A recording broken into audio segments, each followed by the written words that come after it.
Azbillahi minash shaitanir rajim. Bismillahir rahmanir rahim. Salam alaikum, professeur Malé. Wa alaikum salam wa rahmatullahi wa barakatuh. Professeur Malé, Oui. pouvez-vous nous enseigner aujourd'hui encore sur un sujet qui nous tient à cœur, l'accouchement de Marie. Marie, notre mère Mariam, la mère de Isa alayhi salam, le prophète Jésus, et l'accouchement de Jésus, Isa alayhi salam. Donc, voilà, professeur. Auzubillahi minash shaitanir rajim. Bismillahir rahmanir rahim. Allahumma salli ala Muhammad wa ala ali Muhammad wa sallim. Merci bien Adams pour l'opportunité que vous m'offrez encore d'intervenir sur ce sujet.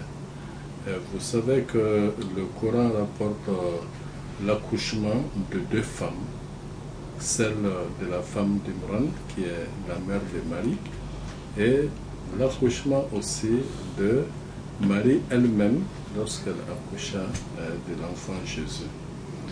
Alors, comme le Coran le dit, la femme d'Imran dit à Allah subhanahu wa ta'ala: je t'ai voué en toute exclusivité ce qui est dans mon ventre. Accepte-le de ma part, c'est toi certes l'audient, l'omniscient.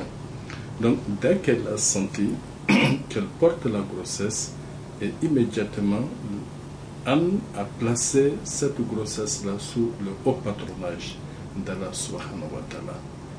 Et c'est cette leçon que toute femme doit retenir. Dès qu'elle tombe en état de grossesse, il faut qu'elle place cette grossesse-là sous le très haut patronage d'Allah subhanahu wa ta'ala. Et même supplier Allah subhanahu wa ta'ala d'accepter cette demande-là. C'est ce que Marie a fait et la mère de Marie a fait. Et elle dit à Allah subhanahu wa ta'ala: accepte cela de ma part, c'est toi certes l'audient, l'omniscient. Donc c'est Dieu qui entend et c'est lui qui sait. Alors, cette confiance doit continuer. Et c'est pour la raison pour laquelle Marie, lorsque elle était au terme de sa grossesse, alors Marie aussi, alors le Coran dit que les douleurs de l'enfantement amenèrent Marie au trône du palmier. Et elle dit que je fusse morte en cet instant et que je fusse totalement oubliée.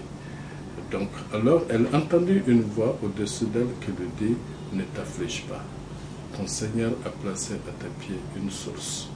Donc ici, ça veut dire tout simplement que lorsque on va à l'accouchement, et cette promesse, ou du moins ce patronage dont nous avons sollicité Allah subhanahu wa ta'ala, doit être encore plus fort.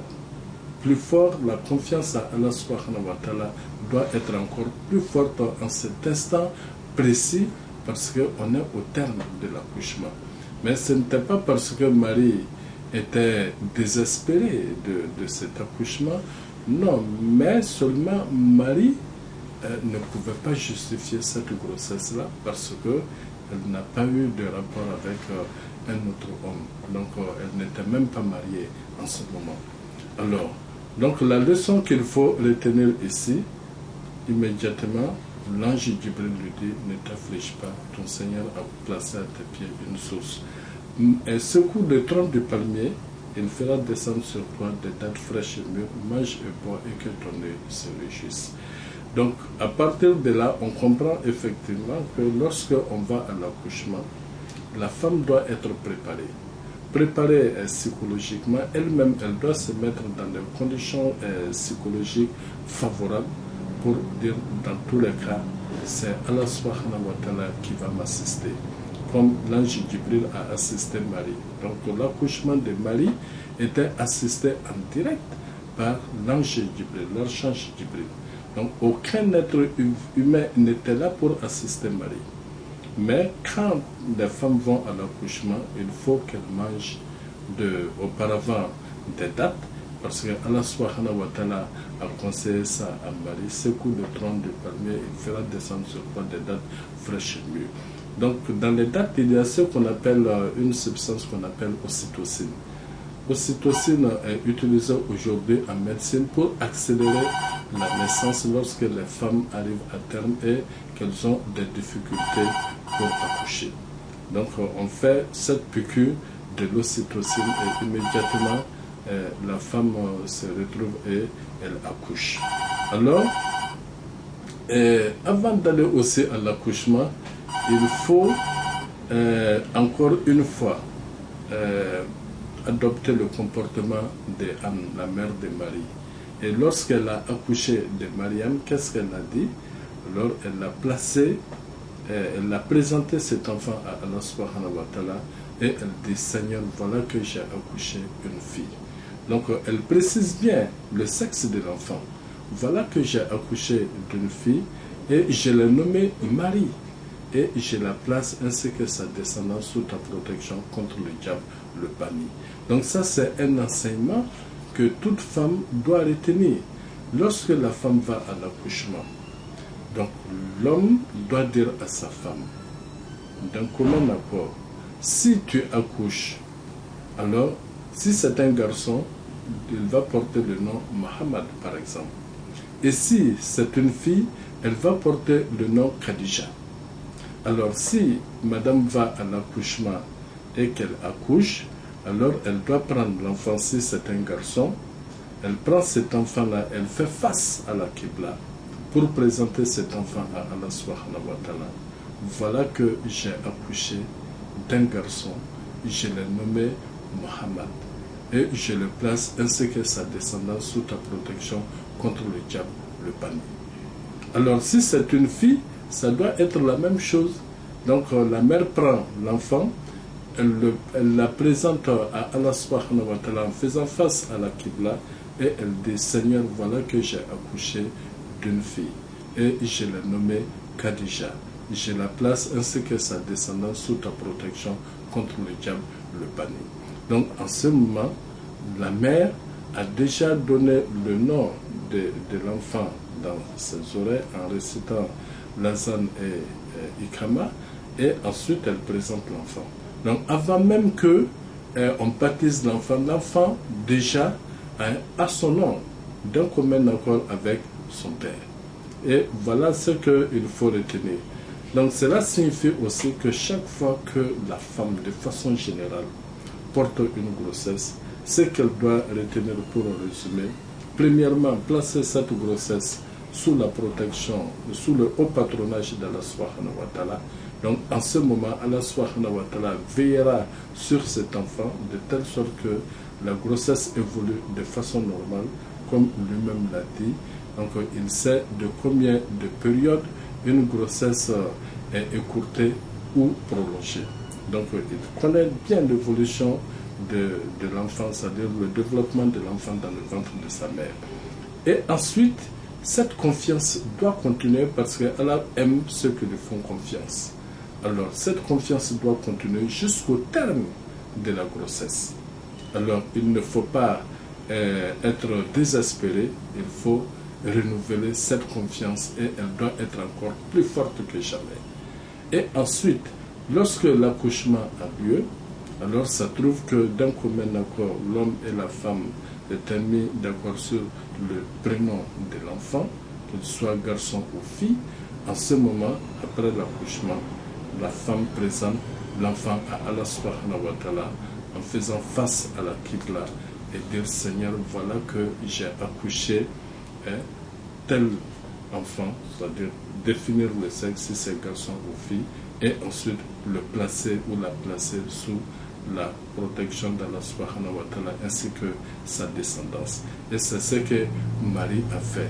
Et lorsque l'enfant Jésus est né, alors Marie était contente parce que lorsqu'elle a mangé les dattes, alors elle a accouché, et comme Allah subhanahu wa ta'ala le dit, et que ton œil se réjouisse de ce que tu portais dans ton ventre. Et Marie était très contente. Et la dernière recommandation, c'est de ne adresser la parole ce jour-là à personne. Donc la femme doit jeûner. Et ce jeûne-là, ce n'est pas se priver de manger, mais s'abstenir de parler. Parce que la femme doit se reposer au lieu de parler, parce qu'en ce moment, elle est très fatiguée, elle doit se reposer, donc elle doit observer ce jeûne strictement dédié à Allah subhanahu wa ta'ala. Voilà grosso modo ce que nous pouvons dire. Marie avait jeûné? Oui, Marie avait jeûné. Le jeûne de Marie, c'était de ne pas adresser la parole à un être humain. C'est pourquoi lorsque elle est entrée à Bethléem et qu'on a demandé au sœur de Haroun, ton père n'était pas méchant et ta mère n'était pas une prostituée, alors Marie pointa du doigt l'enfant Jésus. Et on lui dit, mais comment pourrait-il nous parler au berceau? Et Allah subhanahu wa ta'ala libéra la langue de Jésus, et Jésus dit, en vérité, je suis le serviteur d'Allah. Il m'a donné le livre et m'a désigné prophète, et il m'a recommandé tant que je vivrai la prière et la zakat, et la bonté envers ma mère, et il ne m'a fait ni violent ni malheureux. Et que la paix soit sur moi le jour où je naquis, le jour où je mourrai et le jour où je serai ressuscité vivant. Et voilà ce que Jésus lui-même s'est présenté ce jour-là au peuple d'Israël. Donc pour laver sa mère du doute qu'on le plaçait, donc c'est pourquoi eux-mêmes, en disant sœur de Haroun, ils font référence aux frères de Moïse, dont le père est Imran, alors que Marie descend de Imran aussi. Donc pour faire cette liaison, ce lien de parenté entre Haroun et Marie, pour dire ton père n'était pas méchant. Donc Imran était un homme pieux, et c'est pourquoi Allah subhanahu wa ta'ala dit, j'ai élevé deux familles au-dessus des familles du monde. Il s'agit de la famille du prophète Abraham et la famille d'Imran. Donc je les ai élevés au-dessus de toutes les familles du monde, et aussi en tant que descendants les uns des autres. Alors que le verset, en son début, dit que Allah dit qu'il a élu Adam et Noé. Donc il les a élevés au-dessus de tout le monde, et que, le prophète Abraham et Imran descendent bien de Noé et d'Adam. Voilà ce que nous pouvons dire par rapport à ce sujet. Je reviens un peu aussi sur les dates qu'il faut manger. Est-ce que, professeur, ça veut dire qu'il faut toujours avoir des dates sur soi quand on va accoucher?